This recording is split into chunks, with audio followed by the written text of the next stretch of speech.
Snake Wood Net Hustle. Big shout out to SPI, Spotter Low. You know, I'm in the black box. Had to come through, tap in, show love one time.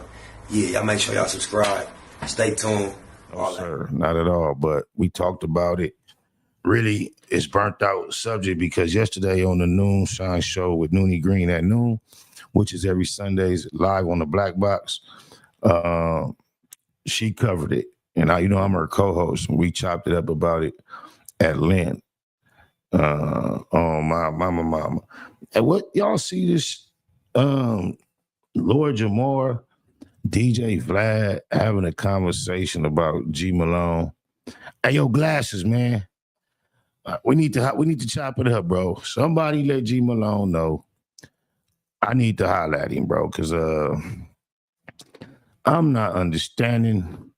So apparently, I'm not gonna play the interview because there's never no telling with Vlad. But so Vlad did an interview with Lord Jamar, and it was obvious that the subject matter was already prepared. They tried to make it seem like this is a question out of nowhere, but it's obviously untrue. And so if I can give you some backstory from what I can ascertain, years ago, long ago, like in 07, 08, 06, something of that nature, Vlad was in LA, and this is according to Vlad. Now, I guess Glasses made a song about this incident. I haven't heard the song. And this conversation Vlad was having with Lord Jamar was in response to the song. And Vlad was claiming there's discrepancies in the song and the facts and what actually happened. So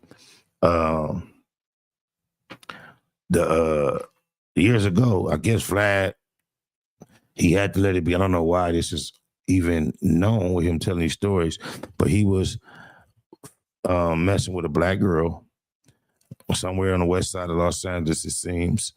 While he was in there, he said the girl had let her know she had an ex or something of that nature. He said he was sleeping in the middle of the night after they did their thing. He was beating up knee naked. And somewhere or another, the dude ended up climbing a balcony, busting through, and they had to fight. And according to Vlad, he got the best of the dude. The female called the police. The police came. The dude went to jail. And then the next day, the female called Vlad, told him, "You left your wallet here." And his bitch ass was scared to go get his wallet alone. So he describes this very business-based, loose relationship he had with Glasses, not even realizing the broad set him up. Oh, my mama, he's so naive. He called G Malone, somebody he's interviewed, and asked him, "Can you go with me to this pussy situation that just blew up? I just beat the dude to death. The police are already involved, but I'm still shook. I'm scared. Can you go with me to go get my wallet?" This is according to Vlad. And G Malone, according to Vlad, which he is sharing this information with Lord Jamar, said the same exact thing any LA dude would have said. Where the nigga from? Vlad don't know where he from. In some imagination of his, he imagines a local LA member is finna jump up and go as an ally with you to a situation that already got physical, that involved pussy, with an LA dude without no questions asked. Long story short, it seems to some degree Vlad was disappointed, and not only Glasses not accompanying him to go see about this bush, but he also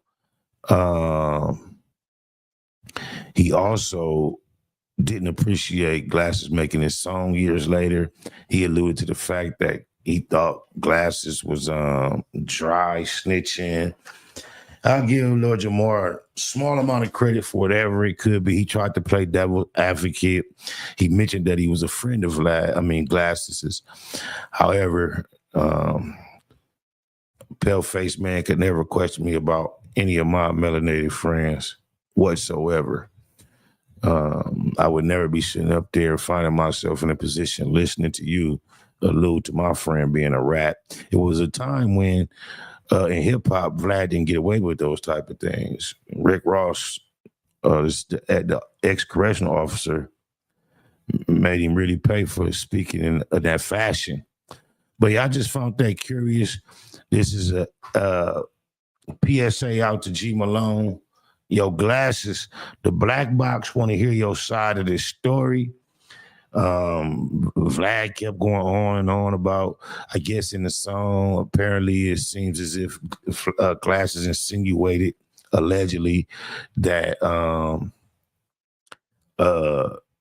wanted him to get a B-nerner and pull up with the street nap.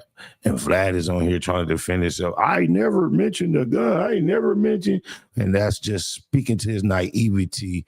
Again, if you think you're finna call a Los Angeles-based member to come support you in a scene that already went violent, you saying you didn't beat this dude down, and you ask him to come with support, and you too naive to know that already implies that there will be weaponry aboard this journey, you way out of your league.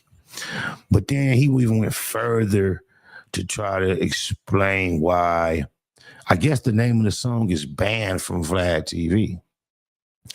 And Vlad went on to explain he's not Vlad. He's not banned for anything that may have to do with that incident whatsoever.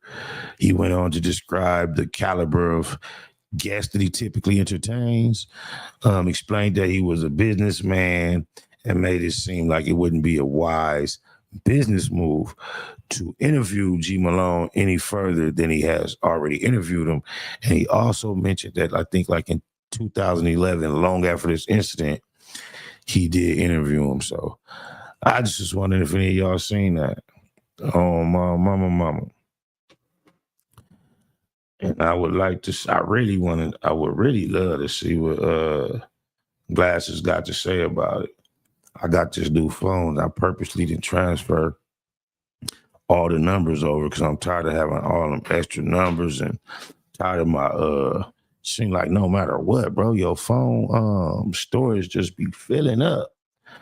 They say Glasses ain't gonna play your games, Vlad. Today's price ain't yesterday's price, Vlad. That's what Glasses exposing. Well, I'm not sure how deep it go with, Glasses and Vlad. Glasses typically is a very cordial, political, easy to deal with, fair individual. But I can't say this. It goes without saying that. I remember at one time, I was in the Track News, and it was this little dude called himself Scrap from Track News told me something about the homies don't like G-Unit Crips in the hood. I had been in this neighborhood my entire life, and I had never seen this dude. I had seen him at the studio one time at Greedy from Backstreet, had a studio on the west side. I had seen him at Greedy Studio, and when he said he was from Track News, my antennas went up like, And so I had did a little check. I think I had talked to Big Raybo. Big Raybo knew who he was, whatever. But then one day I'm walking through Track New and happened to see Cuz. Cuz said something slick about the G-Unit Crips. So he was with one of his G homies. I was by myself. So I call myself putting a stunt.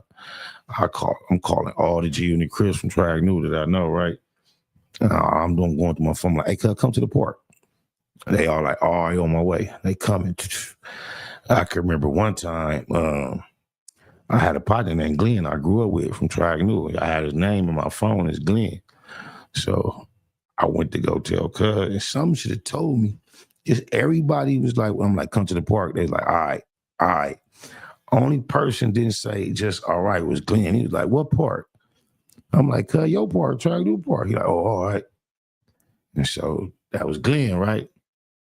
So niggas was pulling up. Ooh. I came out my shirt, came out my jewelry. I'm calling this nigga out in his own hood. He's scared to squabble. He ended up DPing because I think he got put off or something, right? He's scared to squabble after he talked all that shit, right?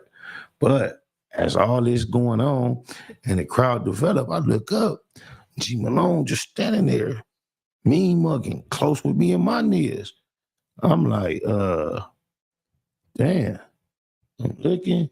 What the fuck G Malone doing right here? Like, it just blew it's fucking on my mind. Like, in my mind, Glasses was driving by seen the situation and just pulled up and was showing support. But so after it's all over, it's diffused. I'm talking to Glasses. I'm like, what you doing here? Why you pull up? And they said, you called me and told me to come to the park. I was like, what park? Try New Park. So guess who didn't make it? Glenn. So just imagine Glasses, Glenn in my phone. My fat finger ass, when I went to touch Glenn, I actually told Glasses to pull up. And I ain't telling him why or nothing. He pulled up, mean mugging, seen it was tension, hopped out, got on deck. And this is over 20 years ago. It's definitely not incriminating. Some of these goofy internet dudes like to say when you talk about the past, if it's kind of recent. But he jumped out. He had that thing. Then I could recall another time when we had Baby and Wayne out there in the valley and trapped, and we was tripping on them, right? We had them trapped. We was tripping and trapping, right? But anyway, I can recall late night after it's all played out, Top Dog came and hollered at me. Whew, Top Dog, a cold chess player. Shout out to TDE. But PD from Bonnie Hunters, he was trying to be the one. Wonder how that would have turned out. But anyway, rest in peace to PD. But I remember Glasses pulling up on me once again that night. And, Baby and them had called Glasses like, man, some niggas tripping on us out here. Woo. He like, who is it? He keep asking him, who is it? They couldn't give him a name. So, immediately he said, man, I jumped in the truck, grabbed that thing. Like, Vlad don't know. You don't go to see about nothing in L.A. without being prepared. You feel me? So first thing you do is like, I'm flying. I'm on the freeway doing like 75, 80, coming. He like, I done talked to you nigga 2 or 3 times. Every time I'm asking him like, who is it? Who is it? He's like, man, they can't tell me no name. So he say, finally, man, they called back and said, Spider. He said, you already know, SP, I got to do it 35. I'm like, oh, man. I say all that to say, it's a no giving. If you in LA, and I would imagine anywhere, if a Nia say, I just had a fee night, and it was yesterday, and I did this, I did that, or this happened, can you come over there with me to retrieve my property? If you think 99.997% of the time that's not a mission where a weapon is going to be taken, then you're not familiar with the environment that you're discussing, bro. Like, that's a no-brainer.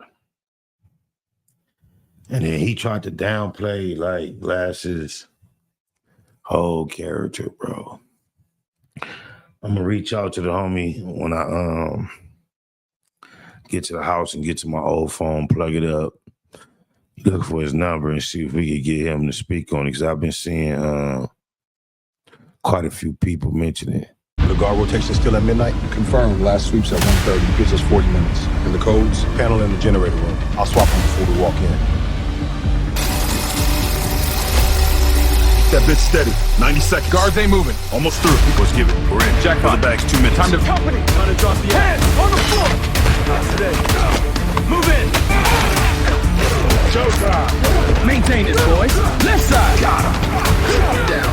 Make that. We're almost clear. I hear the sirens getting close. Hit it hard. Go. I'm up. Hold up. Come up. I'm up. Good? Yeah, thank you. One step. Oh, no. One down, but the other one's blue side. Don't give him a clean shot. Snakewood and that Hustle. Big shout out to SPI, Spotter Low. I'm in the black box. Had to come through, tap in, show love one time. Yeah, y'all make sure y'all subscribe. Stay tuned. All that.